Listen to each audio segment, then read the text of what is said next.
Episode 25, Goku vs. Superman. Episode 50, Goku vs. Superman 2.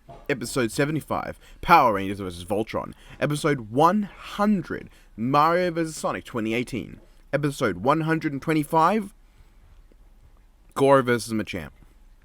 Goro vs. Machamp? Why? I get it. 4 arms, big beefy, both brainless. At least Reboot Goro is brainless. But this does not sound fair. Okay, let's really take a look at Goro here. Original timeline Goro was canonically quite a beast. But Reboot Goro, the one that takes more precedent, the one that most new MK fans are familiar with, is a complete jobber. He fought Liu Kang and lost. In fact, he didn't just lose, he lost so badly that literally right after his loss, Liu Kang was perfectly capable of beating Shang Tsung as well. Goro then fought Kung Lao and lost, and Kung Lao then went on to not only beat a bunch of other people after Goro, but even beat Kintaro as well. Then he fought Cyber Sub-Zero and lost with Kintaro in a 2-on-1. They both lost. He did successfully beat down Kotal Ketz, a character with no relevance to anybody watching this, who, by the way, was weaker than he normally would be at the time because rain blocked out the sun, and even then Kotal got distracted during the fight, which allowed Goro to get the win. He gets his shit pushed in brutally by Kotal Khan, and then he did fuck all throughout the rest of the comic. And as a fan of Goro, I hate that this is what has become of him. In the original timeline, he was treated as far more of a respectable entity. And like for feats, he knocked over a magically reinforced door with help from Shao Kahn and Shang Tsung. He smashed up some rocks and dirt. He can tear a man in half, which, yeah, that is impressive. Original timeline Goro also ripped up and wielded this pillar, so, it's not Sun Wukong's pillar, but it's good enough. Liu Kang did a Test Your Might in the comics. It's a non-canon comic, but you could use that. It's something. Goro did a similar thing in the same comic too. Actually, comic Goro is pretty cool. From the Malibu comic, he's actually given a lot of reverence. He even took on Raiden. And the original timeline books, he apparently can move his arms faster than sight. But then there's Machamp. Let's just take a slight gander to his Pokedex entries. One arm can move mountains, it can punch people clear over the horizon, its arms react faster than it can think, it has a mastery over every martial arts, can throw 100 punches in 2 seconds, has a megaton level punches, and can heft dump trucks. There's also Big Boy Machamp, but that doesn't fucking count. Anyway, that clearly puts Machamp way above Goro, unless you're taking Goro tanking Malibu Raiden's attack, and you assume that both of them are equal to the game versions, in which case Goro is like country level. But even anime Machamp is pretty pumped. He shatters boulders, smacks a 73-pound Pokemon away like it's nothing, tanks thunderbolts from Pikachu and flamethrowers, and oh wait, that's Machop. Machamp lifted these giant rocks and swung around a 142-pound Pokemon like it's nothing. It's faster than human eyesight, it can tank hits from Holucha, which can make shockwaves, and a Gligar that can plow through trees. Now, to be fair, I can see that if you use the Malibu comics and assume Malibu Raiden is within the same range he is in the games, and then you say this is consistent with the games, even though in the games Raiden is equal to Shao Kahn and thus should be above Goro, meaning that scaling Goro to be equal to Raiden or even within a similar range to Raiden would be pretty dumb, then theoretical Goro is probably stronger than anime Machamp. Stronger than video game Machamp? That I don't know. I've got a bag of Doritos. I'm going to eat a Dorito. I think it'd be a bit of a stretch for them to say that Goro in the non-canon Malibu comics, where he's a total boss, is comparable to the current Goro, who is a jobbing loser. Then to say Malibu Raiden, who at this point is during the span of Mortal Kombat 1, is representative of the power he had in Mortal Kombat 3 and 4. Keeping in mind, I don't know if he got stronger between 1, 2, 3, and 4, but I do know that when the comic for Malibu was written, they did not intend for Raiden to be at the level of the power he has in those games. And the series consistently portrays Goro as beneath the likes of Shao Kahn and Shinnok, which in turn means that scaling him to Raiden due to this one feat is either an outlier or just stupid. I consider Goro got pretty well obliterated by Kotal Khan, and Kotal got smashed by Mortal Kombat 2 era Shao Kahn, who he only won the fight in story mode after Liu Kang and Raiden had a go, and Jade apparently too.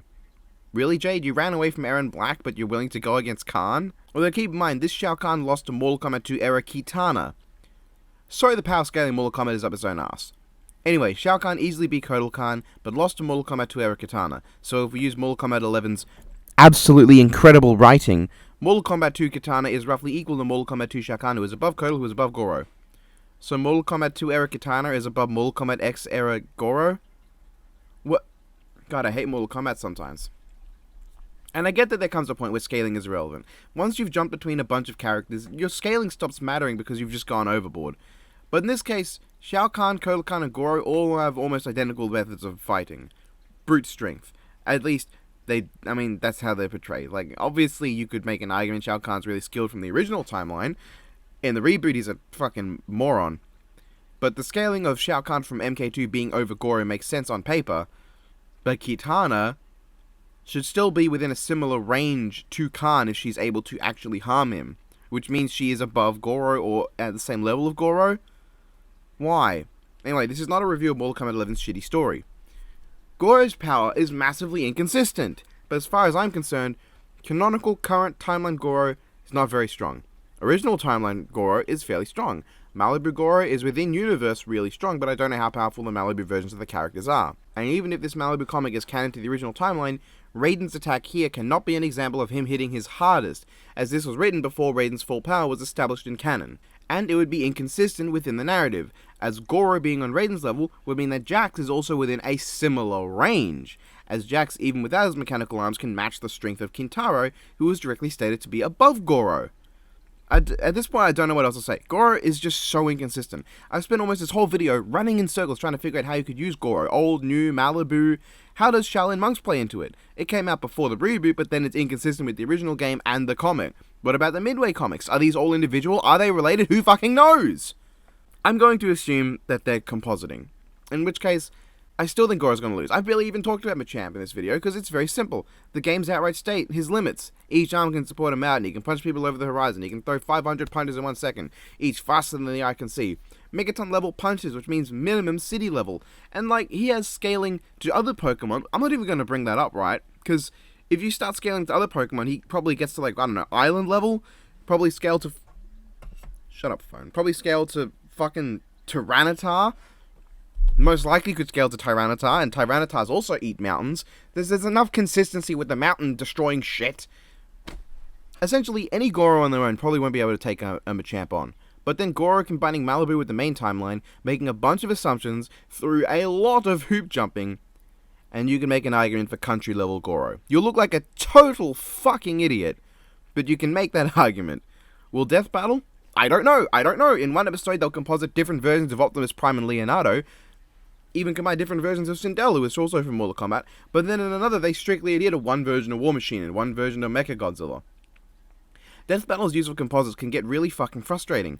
Yes, Rule 4 says that, unless specified, all official material relating to a character is applied, unless contradictory to the primary.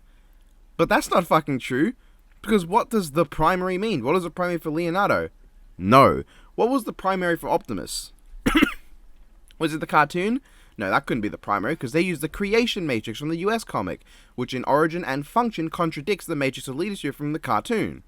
Was the main source the US comic? No, because that Optimus ended as a Power Master or an Action Master, depending on which side of the US comics you're going with, and they used neither of those forms in their analysis. The IDW comic? No, because that Optimus not only is able to take on a trans-dimensional universe-conquering threat, but also has a completely different origin story and a different spark than the other two. Leonardo? I can forgive that. Ben really wasn't a hard spell with that one, and while I personally would have gone with a single incarnation to better streamline him, it works. I was a bit more angry with it when I first heard how they're doing Leonardo, but it's not an envious position to be in, I suppose. But then they didn't composite War Machine and Mechagodzilla. War Machine's movie feats don't contradict him at all, and they didn't bring it up at any point. Kiryu's appearance in the comics don't contradict anything in the films either. At least they don't contradict as much as the 3 completely separate versions of Primax Optimus they used. It's just frustrating sometimes, but at least I can say Machamp is most likely going to win. Unless they ignore Pokedex entries, but I doubt they'll do that, because the other times they use video game Pokemon, they use the Pokedex entries, so Machamp should win. He should. Will he? I don't know. I have no idea what Death Battle are going to do with Goro. But whatever they do, it'll probably be better than whatever fucking NetherRealm's doing. So right now, I'm eating a Dorito, I'm looking at this. This script is twice as long as Gray vs. Esdeath's prediction, but the recording's half the length. I don't understand how I write things sometimes. Anyway, speaking of which, Gray vs. Esdeath. It's okay. I didn't have many real problems with the research. Obviously, you could highball Gray stupidly. Apparently, there's a calc that puts Fiore at 600,000 kilometers wide.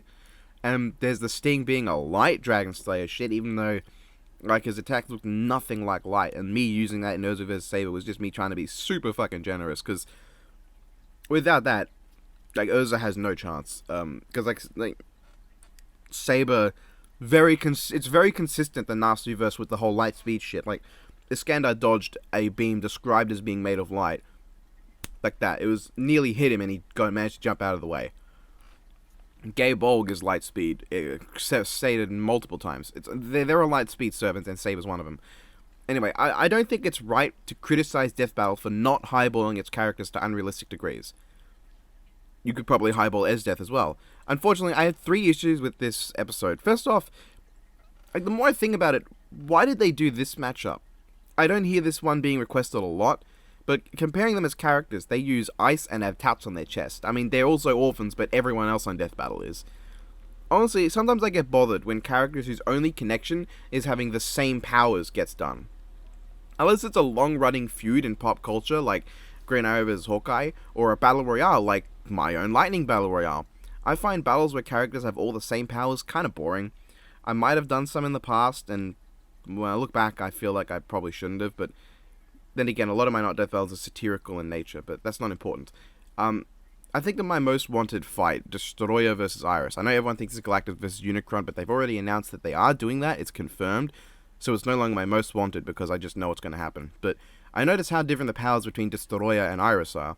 One has cell-destroying energy beams, a horn lightsaber, and deadly DNA that destroys life on a cellular level. Iris has light beams, plasma fire, and the ability to drain DNA and assimilate powers. The only thing they really have in common is they're big and they can fly. Anyway, my other issues are Grey using his ice clones like this. Not only have we only really seen him do things like casting Ice Shell and walking in a straight line with them, the issue isn't, to my mind, a lot of people have made jokes about this, but my issue with me is not that Grey did something he can't do, because he mostly does static ice make, but there's no reason he can't do, what's it called, animated ice make, modular ice make, one of those. But this is something he wouldn't do. I know that the animation is just a simulation, but that's the problem. It's a simulation, a representation of their research, as they've stated. So they need to represent how well they understand the characters they're using. Esdeath is pretty on point, although I think she uses Ice Storm way earlier than I'd personally like. But Grey just is silly doing this. This is something he'd use Ice Make Floor to make all the things slip, or Ice Geyser. That's what it's called, right? Yes. To, like, smash them all into the air, or Ice Make Wall, Ice Make Spears. He doesn't really do many. I was a bit disappointed at the, like, limited amount of Ice Make he used, but it's not out of character, really. Like, they can't include all of them. But my biggest problem is Grey's death. I think this is one of the lamest deaths in Death Battle, because Esdeath just limply throws her arm and it stabs Grey with a shout, and then that's it. I mean, I can't say this is the worst ice-based Death Battle death, because but they could have done something way cooler than what they... I did not intend that pun. They could have done something way cooler than what they did. I mean, ignoring how Grey somehow succeeds in casting Lost Ice Shell, which I refuse to believe. Esdeath would never allow him to do that. It takes fucking ages whenever he attempts to do any form of Ice Shell. But Esdeath's way of dealing with him is just tossing a chunk of ice that stabs him in the stomach and he dies. And I can't even tell if he's dead, because like I said, it stabs him in the stomach. Being attacked while casting Ice Shell has never killed him before, and attacking someone in Time Stop doesn't mean they stay frozen forever. It's just weird to me. I think they could have done this much better. Esdeath is awesome. She can have an awesome killing method. Grey is also awesome. He deserves an awesome death. These are two awesome characters. It doesn't matter who kills who. The death should be awesome. Anyway, bye. I'm so fucking good at ending videos. I'm just such a fucking genius.